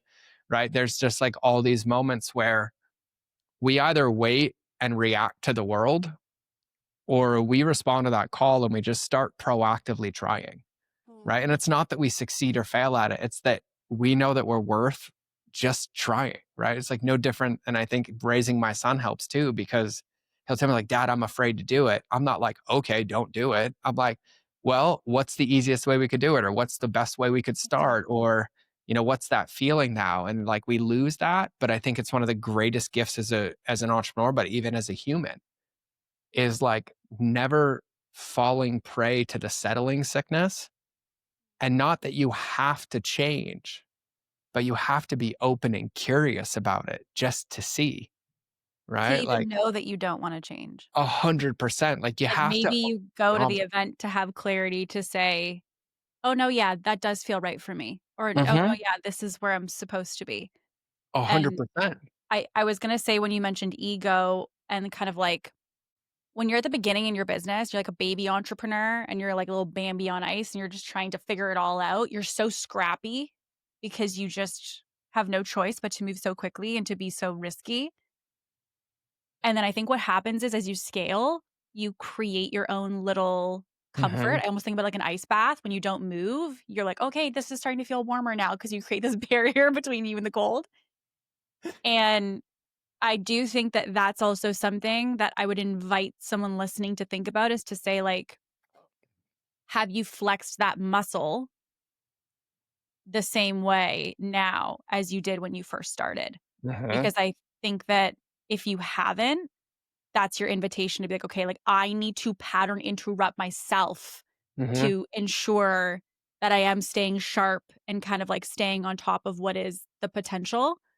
Because I think there's, and I'm sure you know this because you've scaled massive businesses. When you mention advisory group, you can also have an advisory group who tells you everything that you want to hear because they are other people who are either number one in the same story as you. So, like for me, when I was a masculine energy, sleeping in my blazer kind of entrepreneur, I was surrounded by all other women who had the exact same perspective. So, of course, you're like, well, my support system reinforces this. So, this works. And with that, it allows you to stay stuck in the thing that you've been doing because you have the outside feedback of other people who think the same way. The other thing that I also see is that you get feedback from people who have a vested interest in reinforcing whatever your belief system is. So it could be team, it could be family, it could be whatever. And you have this belief or you have a certain way you're operating in business. You're like, well, if we reinforce this, then we maintain what's happening right now, right? So mhm, I know you've even helped clients through their breakthrough with you to realize that they don't want to have a big team. Well, mhm, why would your team members help you to realize when they have their full-time salary in your business to help you to realize that you want a streamlined, simplified business? Of course, that's not going to happen in your current environment because other people have a vested interest in keeping you in this specific like perspective that you're in. So I think it's also, I was just thinking as you were talking, having space as well to know that no one in that room has an agenda for you. mhm, Nobody has an agenda around the outcome or the thing that you're going to be asked to do or that to step into. And you can guarantee that when you are in that room, you're going to be with such a wide variety of different energies, perspectives, experience, bias in their own different ways. And that allows you, to your earlier point, to taste those to say what fits for me. And you might realize that either your current advisory group is too much like you, so you have no difference of opinion, or that they're so vested in keeping you the same as you are right now that when you go to seek insight, you're like, no, this just reinforces where I'm supposed to be. And meanwhile, it's actually digging you deeper into a hole that you want to be in. mhm, mhm. Yeah, this reminds me of the tickle test. Yeah. Yeah. This reminds me of the tickle test. We talk about this at the event. And, you know, as a coach who lives in a very, very busy world dominated by, I have your answers, I can make you X, I can make you Y. This is hard to say, but those are all lies because no one can. No one can do it for you. And even if they do, it doesn't last and you can't run it because it has to be yours. Just like nobody will know as well as you know. Your body doesn't lie ever, ever, right? Like we can think of those moments where we're about to go into a call and we're like dreading it and we feel icky and our body's in knots in our stomach. And then we're like, oh, yep, I was right. And then we can think of the other things that we're scared of, but yet there's peace in our body. And we're like, okay, got it. Like we know. And this is where like the tickle test comes in because I see this a lot with entrepreneurs. I don't know why God made me this way, but for some reason, I tend to be the cleanup crew for entrepreneurs who had other coaches install trauma, right? Like I have the broom, I have the dustpan, I have the vacuum. I'm like, all right, let's clean house. Let's get out the cleaning products. Let's like sweep it out. Let's renovate it and let's go. But all too often people fall victim to like, well, I did it their way, or they told me to do it this way, or I had to do it this way, or I didn't have another choice. So like at the end of the day, it's your business. It's your life, right? Like it's nobody else's. But the tickle test is this really powerful, powerful concept. And I love the way that you frame of like, sometimes you have a different perspective or hear advice just to be anchored in deeper of like, oh no, I know I'm doing the right thing. And other times it's like, oh, I never thought about it like that. Maybe I'm going to go find some creative ideas. And then other times it's like, holy moly, I'm doing it that way. Thank you for sharing. I didn't even know that was possible. Yeah. But all of it is really just evidence for you to explore what you already know to be true or what you're exploring to be true. Because to some degree, actually, the whole thing is entrepreneurship is a game of guessing and testing and keeping it in alignment with yourself and sticking through something until it works for you and for the benefit of other people, right? Just like, you know, at right now, it's 2025. We all have access to every playbook, every plan, every strategy, every framework, every story, every business. Like you can build a sales funnel in 10 minutes with AI from scratch, right? You can have it take every one of my pieces of podcast content or the best coach in the world, but yet somehow when you do that, it still doesn't give you that person's business because it can't, because it has to be yours. And you have to be supported in exploring that, taking what lands for you and taking action on it, but being supported in that process, right? Like if personal trainers could do the work for you, then all of us would have six packs and not eat Yeah. chocolate cake, right? Yeah. They can't. They support you in the process until you become the person who can actually achieve that goal or achieve that result, and that you actually have the confidence to be able to do it, or the clarity to be able to do it, or the support system to be able to do it. And that's, I think, the biggest opportunity is like if we all have access to the same information, what's the difference? This is a confronting pill to take. The only difference is that someone's choosing to use it and I'm choosing not to, right? And really, when I get down to the bottom of it, the question is like, why am I choosing not to? And it's really only one of two pieces, in my opinion. Number one is I'm choosing not to because it's really not in alignment to what I want. And I just keep pretending I'm going to do it. Or number two is I'm choosing not to because I'm scared of what's on the other side and letting go of that comfort zone or that settling zone. But either way, it's still on us at the end of the day. And so if you're wondering what the tickle test is, just because I opened that loop, marketer in me, if anything in this conversation we've talked about and you're like, get out of my head, that means it tickled, right? I don't like the word triggered. I think it's stupid because it has a negative connotation. But if something we said, if Kate was talking about like how I used to operate in masculine energy and I would work, and how dare you end my day at 6 p.m. And you're like, yeah, my calendar's scheduled till 11, get out of my head. But there was like a reaction in your body. That's what we call the tickle test. If it resonated, it's because your unconscious mind recognizes it to be true for you. That's what the tickle test is. But if I'm like, Kate, you're a purple dinosaur, she doesn't have a reaction in her body. She's like, no, I'm not. Then that's not true for her. That's where you pass the tickle test because it didn't tickle. And I think all of us have moments where we can like go about our day. Like I even think about in our relationship. There's times where you're like, hey, honey, I have some feedback to share. And then you'll share. I'm like, oh, that tickles. You are correct. I am so sorry. I did that. Yeah. And then there's other times where I'm like, I hear you. I'm like, I don't see it that way. You're like, oh, okay. Right. Our bodies are the best barometers that we have because it's the only thing that has a full understanding of us at every single level. And I Mm. think that that's the invitation for all of us, right? Like at the end of the day, you don't have to account to anyone for what you do or don't do. It's really just yourself, That's right? worse. 100%. It's A worse. It's worse. 100%. Yeah. Hold on. I found this. I have to say this on this podcast, but I have to find it. So I have to search on my computer right now. There's a book that somebody recommended me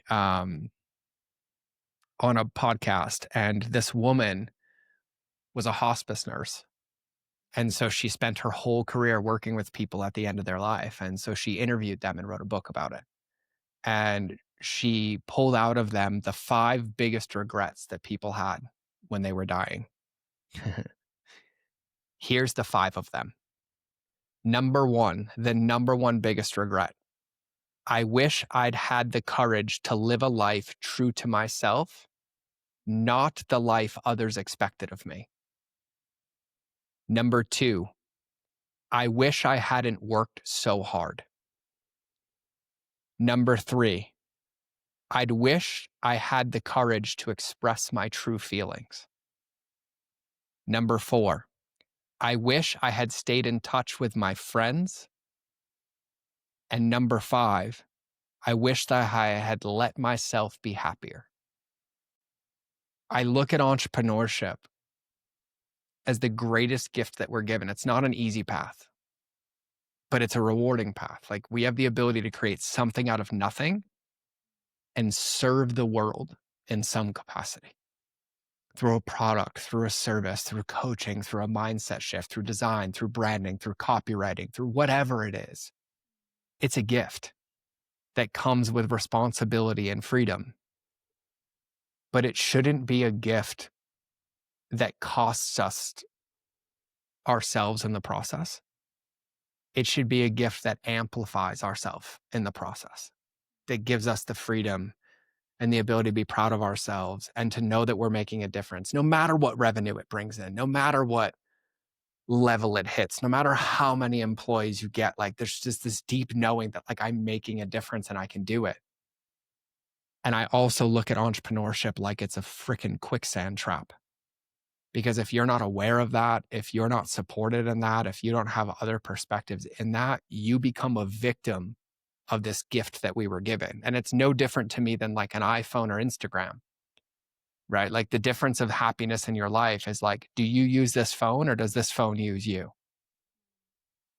No different with Instagram. Do you use Instagram or does Instagram use you? Right? Entrepreneurship is no different. It's a vehicle that you are blessed with to be able to bring your gift, your perspective, your story, your product, your passion to life. But just like anything, the determining factor is like how you use it. And I watch so many people fall victim to being used by it and losing themselves in the process. And I call it, and it makes me sad to think about, I call it the soul switch. Like the spark goes out. And to your point, it like becomes this rut or this world that we feel like we can't get out of, except we created the world, which means we have the ability to paint a different picture as long as we're willing to acknowledge we don't like what the picture currently looks like. Did I say throw the canvas in the trash? No. I was 37 years old when I figured out that the paintings you see on a wall, they didn't paint like that from scratch, that there was like 600 layers of paint below it. I didn't know. Like I thought the dude just painted the Mona Lisa. I didn't realize there was like 100 layers of paint underneath it where it's like, oh, this didn't look good. Let me paint over this again. Oh, that part was wrong. Let me paint over that again. And you keep painting until you like the image that you see on the wall and it's complete when you say it's complete. That's what entrepreneurship is for me. That's what life is for me. That's what relationships are for me. That's what fitness is for me. That's what parenting is for me. Like I have plenty of moments as a father, and I shared this with you last night personally, where like I'll drop Branson off to be with his mom and he's having an incredible time with his mom. And then instantly I'm hit with guilt. And I'm like, oh man, I could have done this. I could have said this. And then my brain goes to like, you still can tomorrow. Do it different. Right? Like you're picking him up from He's school literally tomorrow. coming back. Yeah. Right? Yeah. And I think one of the mistakes that I see made all the time and the mistakes that I made for the longest time was waiting too long and avoiding the tickles until it forced me to change instead of just proactively leaning into those tickles with curiosity and being excited about the fact that I get to change it. And also, you always say this all the time to me is like in every bucket, because I have a tendency to complicate when it comes to like health stuff more than I do more than I do business. The cake gets in the way. But you always have this quote that you say, which like I'll be struggling with something and I have this like internal conflict. I have this knowing that I'm settling, or I have a knowing that I need to do something, or that I could grow and I could be better in any bucket. And you said this to me even when I first met you, which was like, well, what if it was easy? And I was like, shut up, dude. Like, You did tell me to shut up, shut actually. up. Yeah. I was like, go away. Like, if it was easy, I'd already be doing it. But that's actually not true. Because to your point earlier, the thing that was easy, like the thing that needed to happen in so many different buckets was not complicated. It wasn't difficult. It was just hard because it meant emotionally facing other things. So like even because I outed myself in health, I'm like, okay, like, is it like, do we do like carb cycling? Like, what are we thinking about this? Do we do this like crazy workout? Should I be like training for a marathon? You're like, no, no. You just get your 10K steps and you eat this many calories. Done. And I'm like, yeah, but like when we get really into it though, and I start to go and like nitpick it, you're like, no, no, it's literally that easy. Like you don't need to do anything else. Just do that and don't look up for like 2-3 months and then we'll talk. Then you have, which you also say, I'm like a walking billboard for your brand. Then you can earn the right to complicate it. Mhm.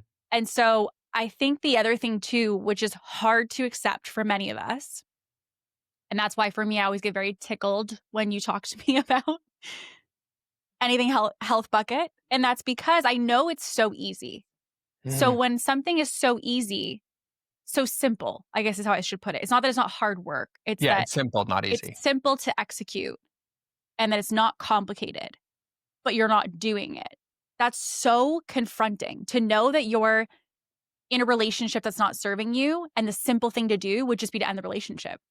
It's not hard. It's a conversation. It's a text message. It's like, but there's all these layers underneath.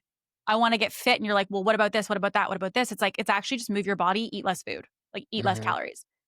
No, it has to be something else. And that's because if you don't move your body and eat less calories, or if you continue in the relationship to do that, you have to accept something just as much as there is to have to change it.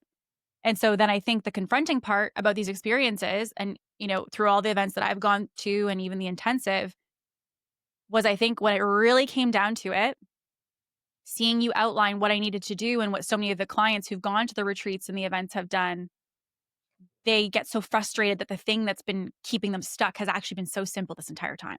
Mhm. Like the button to change their entire reality has just been sitting there. They just haven't been pressing it. Mhm. And so I think the hard part is to really have this honest conversation with yourself, which is like you actually are choosing.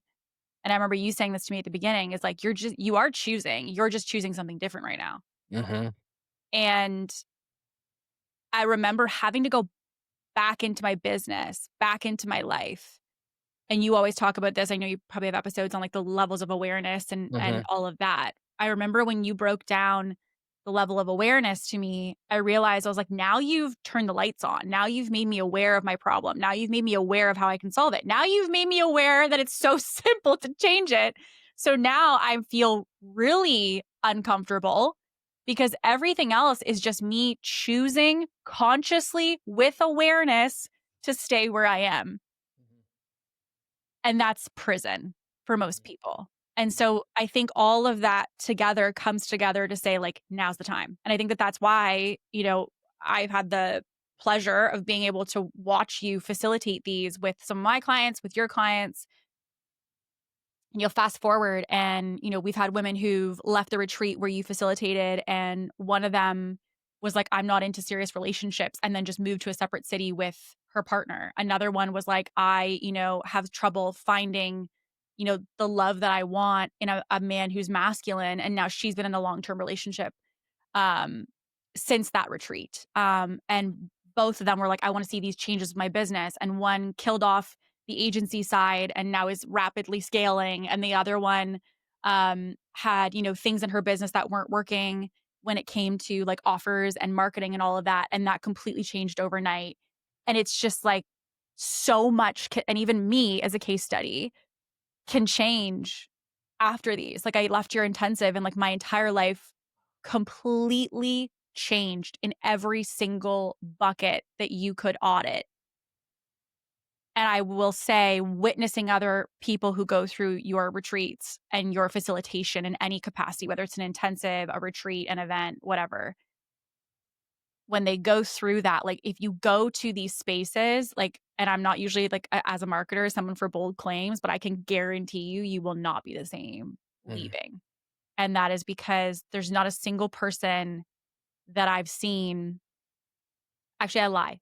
There's one person that I've seen not change. And that's because that person came to one day of the event, couldn't handle and couldn't, I wouldn't say couldn't handle. I should reword that.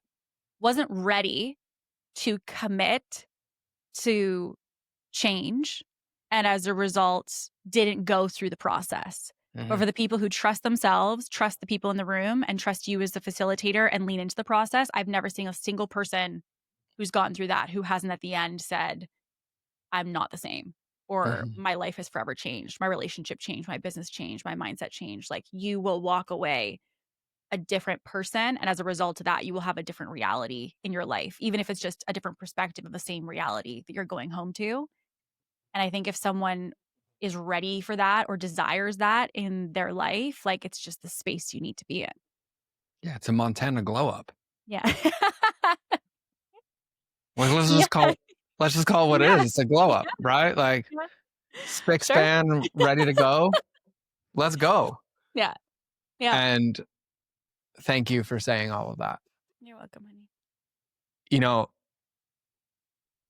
so I'm just gonna acknowledge the elephant in the room. This is a Monday episode. We're releasing this as a special. I realize we're at 90 minutes. Oh, sorry. Kate's no, oh, baby, I'll keep going. Kate's coming back on the podcast. I had told her this morning, like, hey, we're going to do an episode together once a month to talk about marketing, business, scaling, coaching, because we do the same thing in different buckets. And I love bouncing ideas off. So, like, We're doing it on the FaceTime anyway, so we might as well yeah, we just might as well just record them and share them because this is what our FaceTimes are like all yeah. day. But curious for everybody listening, I'm going to respond to what Kate said in a minute. Just shoot me or her a message and let us know if you want us to do more podcasts together. And if so, like, what do you want us to cover? What questions you have, like strategies, tactics, business, mindset, perspective, like just send it our way. Just so we know. And I'm not operating of like, everybody wants to hear this. Well, I'm just assuming someone do it anyways. But Yeah. um, that's the biggest part. And to respond to what you said, thank you. And I want to be very clear with everybody. I am no further ahead in any of this than any of you. I do this more to myself now than I ever facilitate it. God has made me very humble, but I've walked through a lot of things in life and figured out a lot of things that ease the process for many other people. And like my mission is to share that with people. And I think the important distinction here is that no matter what your business is, no matter how big it is, the common denominator behind the driver's wheel is you. And our business is not separate from us. It's not this place that we go. It's really a projection of us. And you can scale your business one of two ways, by either diving through the business and getting to you, or diving through you and getting to the business. But either way, there's no way to avoid that we end up in the same place, Yeah. which is us. It's Yeah. our perspective. It's our mindset. It's our beliefs. Right. And sometimes, and plenty of times, like my proudest moments, I have a folder on my phone called Rainy Day. And every win that a client's ever texted me, I save them and I read them on my bad days, on my doubt days. And the one that always, always gets me the most is thank you for seeing what I was capable of and believing it before I did. That's the one that like hits the most because somebody who does it, newsflash, the reason I do it is because I struggle with that more than anybody. That's why I coach it. It's my accountability. It's where I do it. But I just think it's an invitation for all of us. And I want to call out the elephant in the room as well. This might not land for some of you. There's still businesses that on paper succeed doing business crappy ways Oh, yeah. and being transactional. And that's okay. You're just not my flavor. And I'll see you in a couple of years when you learn the hard way. But I think there's this massive call that we're living in right now for ethical business and for connection based business and for doing it with intention and integrity and realizing that like we can, but we have to be willing to do it. It's not the popular conversation. It's not the celebrated one, but it's the one that leaves legacies and makes a difference. I have so many case studies of clients all day, every day, left, right, and center. And they're like, oh man, I'm so grateful I did this. Everything changed. Everything got better.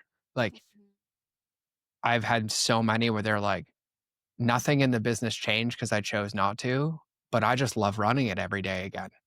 It's like I'm never losing the spark again. I'm full of ideas and creativity. And so none of us are ever going to be immune to looking in the mirror or our relationship with our business. And the world or circumstances or situations are either going to force us to look at it or we can willingly be curious and excited to look at it every single day and treat it as simple as it is. It's just a recipe. Oh, too much salt, not enough sugar, a little too much sauce, too much spice, honey. And we can change it. And we can change the flavor, we can change the dish, and we can do it again. We just have to be willing to get in the kitchen because the moment you stop going in the kitchen is the moment you starve because there is no finish line in any of this, right? Like I joke all the time and sometimes I forget to share my story, but I think a lot of people forget that I was a Marine. I never even knew entrepreneurship existed. I was like, I'm going to do 20 years in the Marine Corps. I'm going to get my retirement. I'm going to hand out smiley face stickers at Walmart. And God's like, no, you're going to become a paleo food blogger. I'm like, a what? I've never cooked a day in my life. Yeah. And then somehow 2 years later, I'm a New York Times bestselling cookbook author Yeah. because I figured out marketing that nobody taught me. But then how that led to an app and that led to retreats and that led to breath work and that led to now coaching and consulting and scaling, right? Like, I don't want a finish line. I just want to grow. And whatever season is in front of me, we put that outfit on and we glow up in it, right? And so I think that that's the invitation for all of us is to be really cheesy about it. Don't ever stop trying to make your light brighter. Because like the brighter your light is, the more it splashes on other people for them to feel it, for them to see it, and you get tuned up in the process. And I think that that's the invitation for all of us. It's not about who has the better offer, who has the better marketing. Truthfully, it's like who has the better intention and cares the most about people to make that difference. And just to land that thought, also, like be excited about who you get to become in the process. Because a lot of us sitting here right now, whatever you're facing in your business, oh, my sales aren't closing, or I'm not getting enough people, or whatever. There was a version of you that had your current moment on a vision board. That's a gift. And it's one that we have to earn every day. It's not issued. It's not like a 9 to 5. It's not like, oh, you're going to get your paycheck if you have a bad day or Yeah. you don't show up, right? It's like, oh, got it. Like, this is my garden. I own the seeds in it. I water them. I plant them. I unplant them. I change them. I expand it. I decrease it. Like, it's up to us. But none of us have to do it alone. And truthfully, there's plenty of other people that want to pour into your garden, me being one of them. Will I eat half the stuff you grow? No. Still changing my relationship with vegetables, but Will I help you plant them or water them or be like, you could drop a strawberry in there or a dragon fruit or a little bit more flavor? 100%. 100%. But I think at the end of the day, that's the invitation for all of us. I don't know if that made any sense, babe, but It that's what makes was on lots my of heart. sense. And, what I guess I would add is the event that is happening. What are the dates again? Oh, October 23rd, 24th, and 25th for general admission, and the 26th for VIPs. Okay. So, I think back to old me, and I think about where my mind would be. Number 1, I feel like I'm tickled from today's conversation. I think you call it Goosies and Grundle or something. No, that's an event thing. They're God Well, goosies you're gonna find publicly. out about that too. You're gonna find out about that too. Old me would have a couple things come up, which would be, "This sounds amazing, but I'm already in a coaching program, so I don't need this. This sounds amazing, but it's gonna really disrupt my schedule at home with kids, soccer practice, school. It's just not the right time. This sounds amazing, but I think I'm gonna wait till the next event because that would be easier than trying to coordinate this in the next month or so for myself." Or, "This sounds amazing, but I feel like I've already learned strategies, so maybe I just need to just kind of, go back to those and spend more time with those to feel like I move the needle."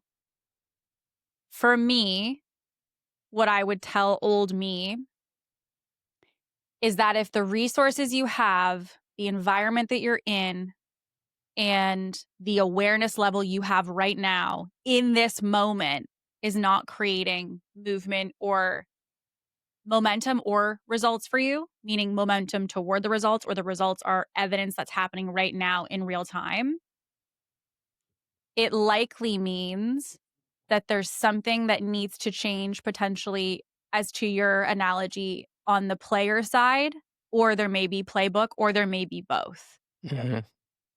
But sitting deeper in the situation that has not been providing momentum and sitting deeper in the situation that has not been providing results and being like, let's just wait it out, is not going to see anything change within it. And I think it's so easy for us to do that in business, but if we did that in any other bucket, people would think we're crazy. So Mhm. imagine your relationship or your marriage has never been worse. You're like, I'm not gonna do anything about it. Let's just wait it out and see how it goes. And it's like, okay. Or you notice health wise that it's getting harder and harder for you to do things without being sore.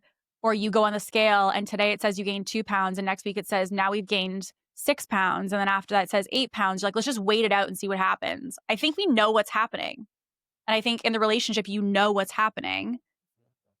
But if you heard someone say those things in the sense of not now, maybe next time, I'm already in coaching, all these reasons that all of us have, because I know that I used to have those when I would hear about events like, oh God, it's not a good time. I'm already paying for something. If you heard somebody say those, what would you, now knowing all the people that have had those beliefs who have come to your events, what would you have to say to that person who's listening right now who might be thinking those exact same things? I'm glad you brought this up. I think you have two choices. You either get to be right or you get to be open to it being different. And no one can force that choice but you. That's it. There's no other way to put it. I'm not a sales guy who handles objections. I dish out invitations. There's plenty of hungry people. You get to either be one of them and eat, or you get to be content and stay where you are. I've had the gift of having some incredibly successful people in my life and on my podcast and as mentors. And there's two things that ring true for me.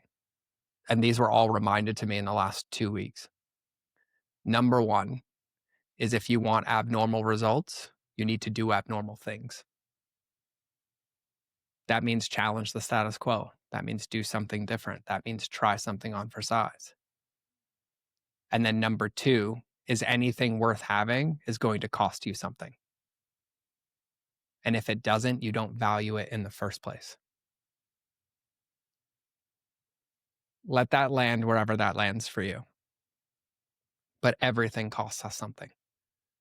For Kate, a bathing suit on the beach costs a slice of chocolate cake a week, right? For me, the depth of my friendships cost me some hobby time. Sometimes for me, the level in which I pour into people cost me time with my son, some of the volunteering things I do, but every one of them is worth it. And so every single thing that we're up against is going to cost us something if it's worth it. And if it doesn't, we won't value it. And number two, and Kate has said this before, if you want different results, you have to do different things. That doesn't negate all the things that you did to get you here, but it does invite you to the possibility. And as cheesy as this is in scaling so many companies, it is so true. And I hate how true it is. What got you here will not get you there. So if that lands, pick up the phone, answer it, and do something about it. And if it doesn't, fine. But by choosing it, you're choosing to do it. By not choosing it, you're choosing to stay. Neither of those are wrong. And if you made one of them wrong, I have a breakthrough for you because there's a lesson in that already. Mhm. But the invitation is yours. And let me tell you how we do the event. I have a famous quote that I stole from a friend. I give him full credit every time, Alex Sharfin, even though he's like, will you stop giving me credit? I'm like, yeah. But he said, I quote, you don't have the business or results you want because you haven't become the person to run it. You can collect strategies, you can collect tactics, you can build funnels. And if all you're doing is increasing the noise, the only thing that hasn't shifted is your perspective as the player. You have the playbook, but something in executing them and following those directions isn't working. That leads us to the player, which is you. Day one of the retreat is all about the player, where we pour into each other. We're like, here's what's working, here's what's not working, here's where I need ideas, here's what's holding me back, here's where I'm struggling, here's where I'm inconsistent with my habits and behaviors. And we focus on the player and we pour into each other. Day two, we go into the playbook. That's where I bring Kate in. But we talk about marketing, we talk about messaging, we talk about customer journey, we talk about actually what do we need to do to move the needle to scale. And then day three is the plan, which is which of these things am I going to put into practice, workshop with each other, design in each other. And I always tell everybody that I don't want you to leave until something's already changed in your business and or life. And I'm pretty bullish on that. And those are how the 3 days go. We don't bring in outside speakers. They are either mentors of mine, friends of mine, partners of mine, or other people in the room. And it is a mastermind / retreat / co-working session where everybody benefits from pouring into each other, being witnessed by each other, and supporting each other. We eat lunch together. We spend time together. We hang out in the evening together. And I like to think of it as a giant family reunion,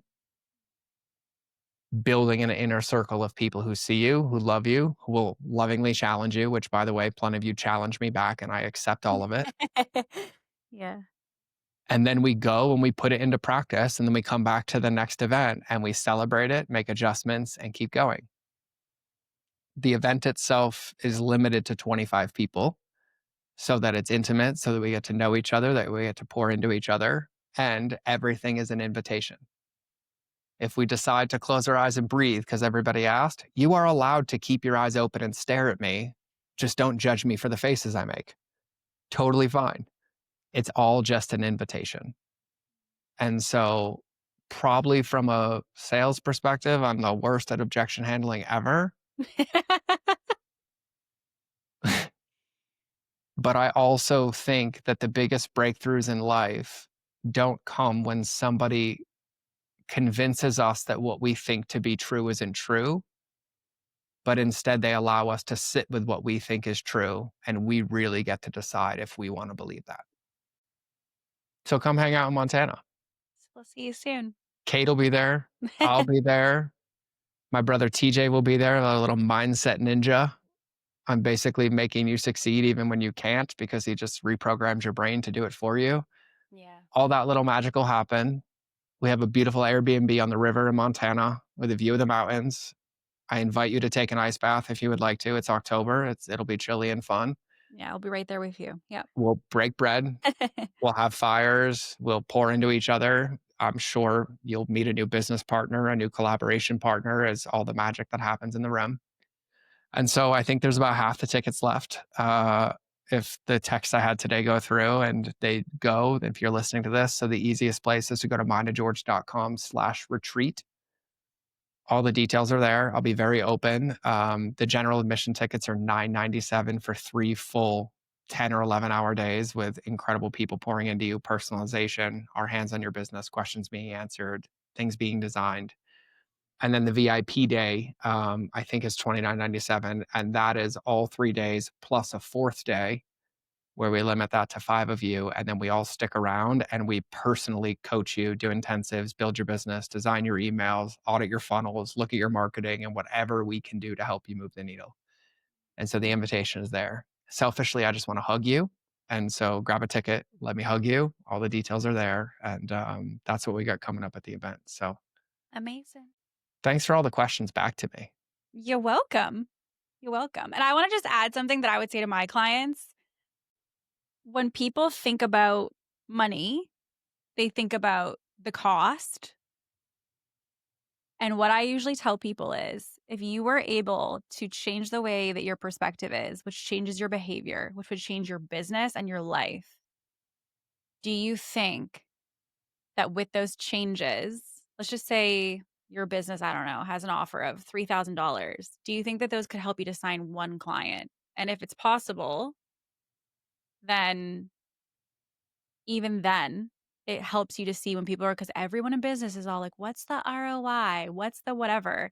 The cost of this is really, yes, okay, great. What would it look like in your business? But the way that I looked at it, even when I did the intensive, was what would be the cost of not doing this? And just to your Mm. point earlier, being able to feel okay with whatever that is. And I know that my mom shared this with me forever ago, which was just going in eyes wide open, going in fully aware that whatever you're choosing with awareness. And I think what you said is very true in that way, which is that even for me, sometimes the things that I invested in were even for my business in the end. They were for something totally unrelated. Um, and it changed my life in the most beautiful way. And I would do it all over again, even Mhm. though it wasn't the business that necessarily had the impact. So I'm excited to see everybody there. It'll be great. I'm excited. Me too. Me too. I love how our like first next episode we hit 2 hours. So if you're still Yeah. listening to this, I'll see you in Montana. Yeah. Because if you Yeah. made it this far, like come party, come get Thanks, poured guys. into. Yeah. Yeah. Um, thank you. Thank you. Thank you. Um, thank you for coming on the show. Thanks You're for welcome. talking. Thanks for sharing. Thanks for being amazing.